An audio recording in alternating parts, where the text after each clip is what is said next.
ჩვენ ვასრულებთ ოფიციალურად იმ სამუშაოების შესახებ და იმ 95%-ში უნდა ელექტრიკა. ამით დღეს დაიჭერდა, მაგრამ რეკორდულ ვადებში ეს ფაქტიურად ჩვენ გვაძლევს 90. ეს არის ზუსტად მაქსიმუმი იმ გაცხადებაზე. ძალიან თვალსაჩინო არის წელი იყო საკმაოდ მობიერი წელი, საკმაოდ პრინციპული შეხედულობრივი არის ძალიან დიდია თავისი საექსპორტო პირებულები. მასთან შედარებით, რომელიც გააჩნიათ მათ ფერხეში. შეფასების ნაწილში მნიშვნელოვანი აღნიშნულ შედეგი. შედეგად ჩვენ შეგვიძლია თამამთქვათ, რომ არის ძალიან წარმატებული პროექტი, მიუხედავად იმისა, რომ მხოლოდ ერთი წლის პრევენცია არის 95%-ზე მეტი, რაც მნიშვნელოვნად აღემატება იმ პირველად მოლოდინებს, რაც იყო პროექტის ინიციირების დროს და მის საპიროტე ფაზაზე განხორციელებისას. ის ზარალი, რომელიც მიადგა რეგიონს მიუხედავად იმისა და იმ დაშვებებით და იმ ლოგიკური ახსნებით და შესაბამისად გარემოებებით, რომელიც უკვე ახსენა დელტას ხელმძღვანელმა გახლავთ დასაშვები მინიმუმი, ეს ნამდვილად არ არის დიდი რაოდენობა და ამაზე 3-ჯერ 4-ჯერ მეტი ზარალი იყო გასულ წელს თუნდაც მხოლოდ ერთი დღის განმავლობაში და მე მინდა ხაზი გავუსვა, რომ 40-ზე მეტი პრევენცია მოხდა, ამიტომ ჩვენ ნამდვილად წარმატებულად ვაფასებთ, რასაც ასევე ცხადყოფს ის ინტერესი, რომელიც გამოთქვა რამოდენიმე ქვეყანამ ამ სეტყვის სისტემის საქართველოში აპრობირებული და დანერგილი სისტემის თავიანთ ქვეყნებში დასანერგად.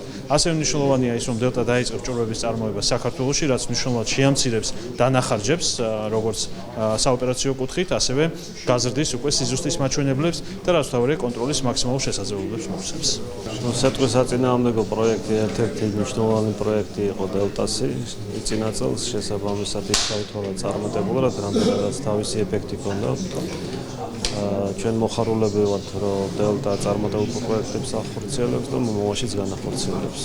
დღევანდელი მონაცემებით სისტემის ეფექტურობა აღემატება 94%, 94-95%-ის ფარგლებში მერყეობს. ნამდვილად ბუნებრივი არის ისეთი პროცესების არსებობა, რომლებიც არ იქნება კონტროლს დაქვემდებარებული. ამ წლევანდელი წლის განმავლობაში 3 პროცესი იყო მხოლოდ ესეთი. ამ 3 პროცესიდან 2 პროცესი გარკვეული ობიექტური მიზეზების გამო არ გაკონტროლდა, იმიტომ რომ იყო შესაბამისი დახურვები და აკრძალვები, რომელიც ძალიან ბუნებრივია და უნდა არსებობდეს.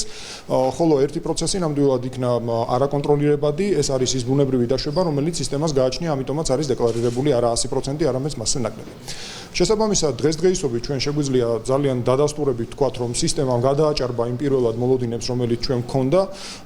ასევე ძალიან ინტენსიურად მიმდინარეობს ის სამეცნიერო ტექნიკური კვლევები და განვითარება, რომელიც ბუნებრივი არის ამ სისტემის შემდგომი კიდევ ეფექტურობის გაზრდისთვის. წლევანდელი წელი იყო ნამდვილად ესე ვთქვათ, საცდელი ოპერირების წელიწადი, თუმცა ამ საცდელი ოპერირების წელიწადშიც უკვე ჩვენ გავედით იმ მიზნობრივ მაჩვენებლებზე, რომლებიც ჰქონდა დეკლარირებული თავიდან.